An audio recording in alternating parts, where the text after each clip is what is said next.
probiotics, the microbiota, and weight loss. Hi, this is Dr. Ruscio, and I wanted to take a minute to talk about a recent study that looked at the association or the efficacy of probiotics as a treatment for obesity, and then maybe go on a little bit of a rant regarding the microbiota and its implications for potentially being a therapy for weight loss. So the paper I wanted to cover briefly here is entitled "The Development of Probiotic Treatment in Obesity, a Review." So it's a review paper from 2014 looking at the potential therapy of probiotics for weight loss. And if you look at the study, you'll see some exciting language or some encouraging language being used by the researchers. Things like this probiotic was successful at inducing weight loss, or this probiotic yielded reduction in body fat, or what have you. And that could make someone excited reading that.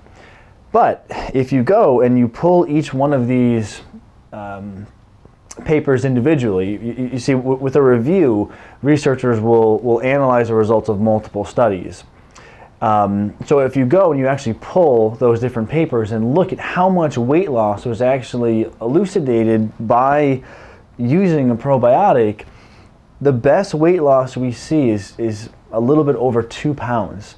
So is that really something that we can justify spending $50, $60, $70, $80 for a bottle of probiotic on? I mean, I guess it depends. In my opinion, I think it's quite an expensive investment to gain at best 2 pounds of weight loss.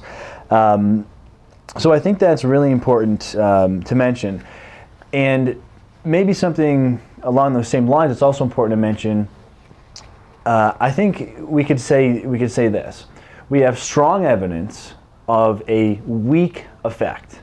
So we have strong evidence in the sense that we have randomized clinical trials, the scientific gold standard. Right? So we have strong evidence of a weak effect, maybe 2 pounds in some of the best trials. So I don't really think that probiotics are something that can be used to really garner much in the way of weight loss. I think they can work great for a lot of different conditions. Weight loss, I don't think being one of them. Now, this kind of also ties into another topic, which is the topic of the microbiota in weight loss. And this is something that I have to admit I have a bit of a pet peeve regarding, because I see labs and I see other clinicians or health experts touting the ability to treat the microbiota in order to achieve weight loss. And I really think that those claims are either misguided or really, really inflated.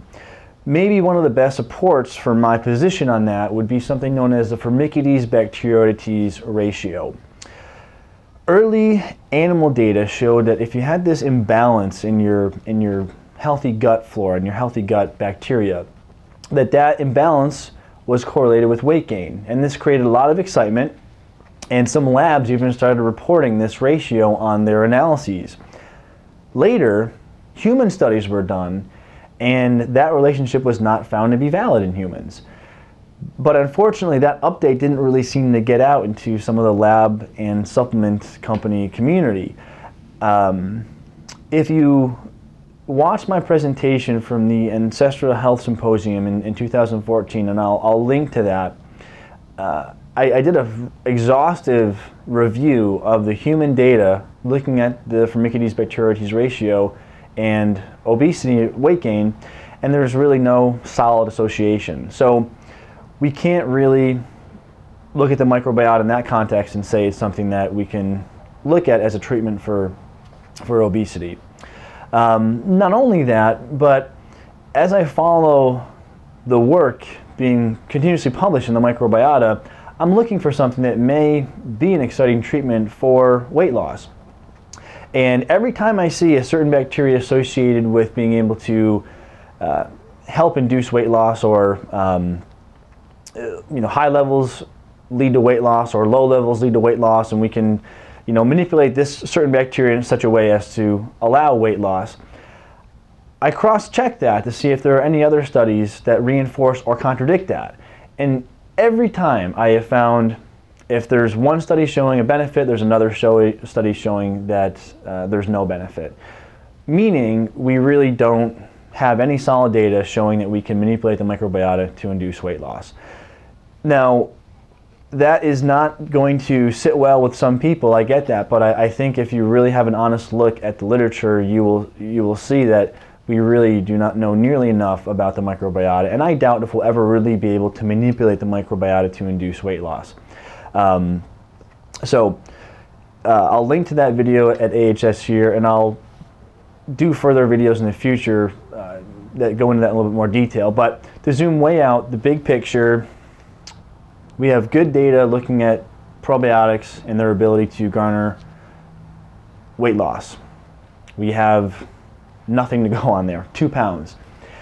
The microbiota and weight loss, exciting data is being published, interesting associations are being uncovered, but is it something that you should spend money on in terms of testing your microbiota in attempts to find an imbalance that you can treat to allow you to get to some sort of weight loss or body composition gain? I would say absolutely not.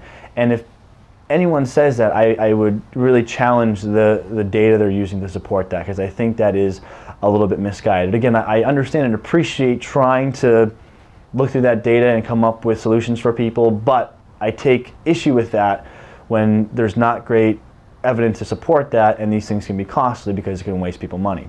So all about experimenting if it can be done in a cost-effective manner, but as soon as you start wasting money, then I think we should be a little bit more conservative.